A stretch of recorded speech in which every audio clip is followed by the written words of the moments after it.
Olivia Agostini.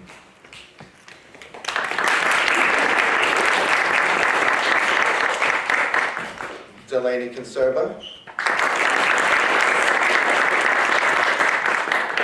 Asher Whiting. Michael Plouffe. And Donna Shahar Meyer.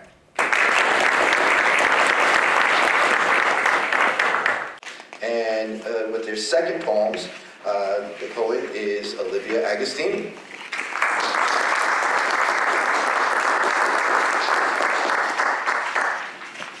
Hello again. My second poem is called Father Dear. I couldn't take it anymore, his booming voice and wrath. I'd cower, cover ears, and pray his fire'd die, he'd go away. I'd sob and hide up on the stairs, my mother'd guard me well, but as his face went crimson red, he'd throw my suitcase, words unsaid. And I and mother huddled close, we locked the door and watched him go. I couldn't bear to take his calls, so though through the phone he shook the walls. It all would make sense later on, then I was terrified. But next I saw him, all seemed fine. I couldn't see the warning signs. I sat in back without a care. I was 9 and didn't know that rumble strips had woken him. He'd put my life out on a limb. He'd send me off with Aunt and Nan or friends I'd never met. To him I'd go upon return, but poisoned words were all I'd earned. Confused and scared I was with him. I didn't understand just why he'd seemed so full of hate, with nothing left up for debate. You're the child, I'm the dad, he'd shout as I shrunk down. I'm sorry, sorry, please don't yell. But on my pleas, he'd never dwell.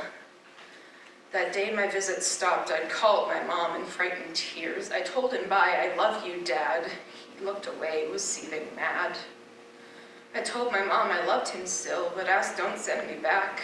She agreed with words of praise, so I heard from him on holidays. When Nan was dying, I went back. He hugged me and I froze. Upon release, I turned to Mom. Who was that man? Your father, Tom. When we left, he called to me, you want to say goodbye? I told him no, and out we went. But even then, he'd not relent. Letters, letters, every month that sought my sympathy. My dear, my heart is full of pain. Come be my daughter once again. I saw him last at age 16 when he was deathly ill. Not getting better, things seemed grim. I went to say goodbye to him. I simply wanted him to know before he died and left. The love I'd had I couldn't find, but all my hate I'd left behind. He didn't seem to understand when I and Mother came. He'd prepped a meal and welcomed us. Nerves left my stomach in a fuss. Finally, we all sat down to talk the whole thing through, and when we left, I heard his cries, but confidence remained my prize. He still sends letters now and then, but now I simply laugh. I haven't seen him since that day, and from this path, I'll never stray. Yes, it's hard to disconnect from one I once held close. Half my family says he's changed. This notion seems to me deranged. I'm sorry, but was all he ever said. I'm sorry, but he lied to me. Without him, I am proud and free. You won't convince me otherwise. I know it in my heart. So, Father dear, I'm telling you, just give it up. I'm done. We're through. Thank you.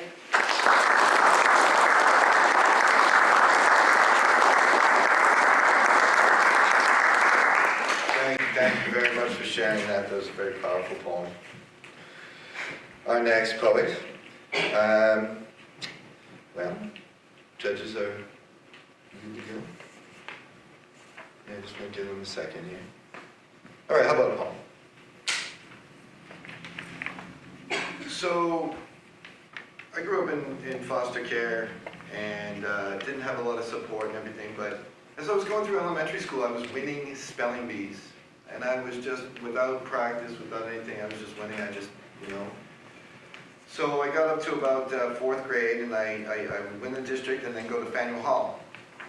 And I was at Faneuil Hall, and I was on stage with a whole group of kids my age from all over the state. called the spelling bee. She thinks poor white trash, but yeah, trash on fire. He just spelled brood, homily, tautology, then verisimilitude. When he comes up again, she says missile, missile with a long I. He thinks, what the fuck is a missile? Missile. Sweats the mic and bitch moderator smiles. Her missile was a firebomb, and with no calm, no mom, and a deadbeat dad in Vietnam, he misspelled the word, and his loss was a facepalm. By all accounts, his dreams of DC doused, a little boy ousted and bounced out by a word mispronounced. Thank you.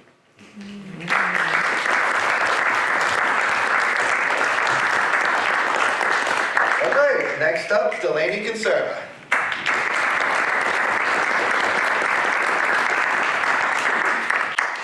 This poem is called Falling. What a sorrowing season to ponder our passing selves. We celebrate what we can't escape, like the trees with their falling brittle leaves. We admire the foliage until our own leaves thin. The colors aren't as rich or rouge. We were too upset to make a warm streusel today, as the soft, sagging dough resembled once supple skin. The pumpkin by the steps will soon wrinkle and rot, resembling the sad creature we see in the mirror. The temperature drops, everything is numb, and we fear rigor mortis has set early. We're corpses in the making, yet we can't stop shaking. We'll be propped up by the front door as scary decor, frightening little children as their screams reveal decaying teeth and plastic fangs on their chocolate-coated sugar fest. We only exist to exhibit frailty of life for adrenaline-rushed merrymaking. It's difficult to swallow the idea that unlike leaves, chunky sweaters, or pumpkin spice lattes, we won't always return every 10th of the month. Thank you.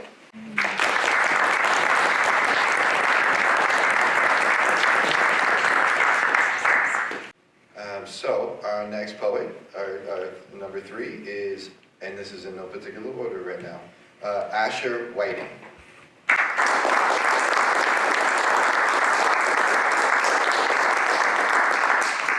Hello again. So the next poem that I have for you guys is called Warning. Warning. Approach slowly and carefully. Do not make any sudden movements or loud noises because I spook easily. Like a baby deer lost in the forest without its mother. Do not try and sneak up behind me because the last time they did not know how to react when I curled into a ball and couldn't remember how the simple act of breathing works.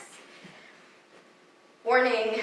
Do not try and help me when I am panicking because the last time someone did, they ended up with a black eye and I still feel bad about it. Warning, it is not hard to scare me. Like when a boy at work slammed a frozen block on a metal table and I jumped out of my skin, watching every movement he made, terrified that the next one would be with the goal of hurting me. Like when it's Super Bowl Sunday and I can hear shouting from down the hall and I sink into myself more than I already am, pushed further down in the darkest corner of my room, my hands pressed over my ears because everything is so loud and I just need it to stop. Like when the person I am dating puts their arms out to hug me or even try and touch me at all and I flinched away. And they looked at me wide-eyed and heartbroken because my arms are still crossed in front of me and I'm still hunched over waiting for the impact. And they asked me why I look like that and I just stumble over my words saying, I'm sorry, I thought you were going to hit me, I'm sorry. Warning, I apologize a lot. I apologize for everything, all the time. Sorry. It's not hard to do when you've been trained like a show dog that I am expected to apologize for the mere fact that I exist, and in doing so I burden everyone around me. Warning, there are things you cannot joke about because if you do, my eyes will go wide like saucers and glaze over like a frozen lake. My body will go rigid and lock up, leaving me paralyzed, and my voice will forget how to form words. My lungs turn into cinder blocks in my chest. I try and force myself to do something, say something, anything. Just try and pretend to be a normal human for once in my life. The same way I did when I looked behind me and realized that the car me and my friend had been in was just flipped over on its side, crushed like a soda can. I looked down on the ground and I saw glass shattered on the pavement. I looked up and I saw my friend bleeding. The same way it did when he pushed me on the ground and pinned me there by my wrist because I was just some pathetic slut that he could do whatever the hell he wanted to with, and the next time I should think twice about saying no because I should learn my place. The same way it did the first time he wrapped his hands around my throat like a necklace, leaving it a sickening shade of violet that I just stared at in the mirror. And he threatened to kill me in the same sentence he told me he loved me more than anything. Warning, this is the kind of relationship I was always taught to avoid, yet I've always been drawn to like a moth to a flame, so I shouldn't be surprised when I get burned. Warning, I'm the special snowflake that needs a trigger warning.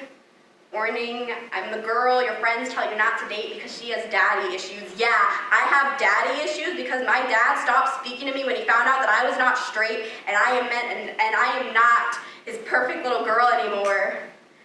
Warning, I am hard to love, and I know that, so I don't understand how you haven't learned that yet. How you didn't turn back when you saw the flashing red lights and the words that say danger and fragile printed across my body. I don't understand why you didn't turn back. How you could fall for the broken girl with the mile-long warning label. I'm waiting for this happy ending to disappear, for the walls to crumble around me, for you to turn away and abandon me. This has to be a dream. This can't be real. Warning, I fell for you, and I'm not ready to lose you yet. Thank you.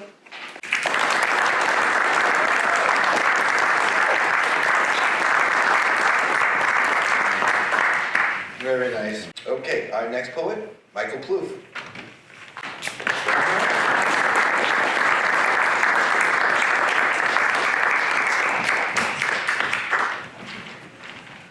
So my next poem is Glory United. Glory to you, great heroes of old. To your legends we drink, and of your deeds we sing. Valiant stewards of a destiny foretold. Without you, we would surely fail. Glory to you, both farmers and merchants. It's your crops and your wares that sustain us. From who else would we find the food to purchase? Without you, we would surely fail. And glory to you, minders of our young, for inspiring in them a good head and strong heart. And always remembering and always reprimanding too loose a tongue. Without you, we would surely fail. Glory to you, the builders of constructs you hammer and measure and saw all day long. Where would we be without the first aqueduct? Without you, we would surely fail. So glory to all, no matter your station, be us friends or rivals, any relation. It's only together that we may succeed.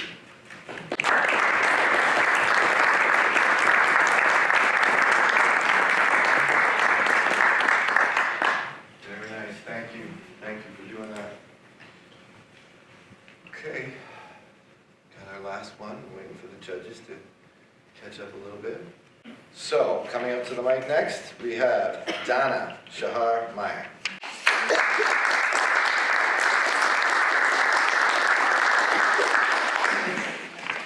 100 bedtime stories.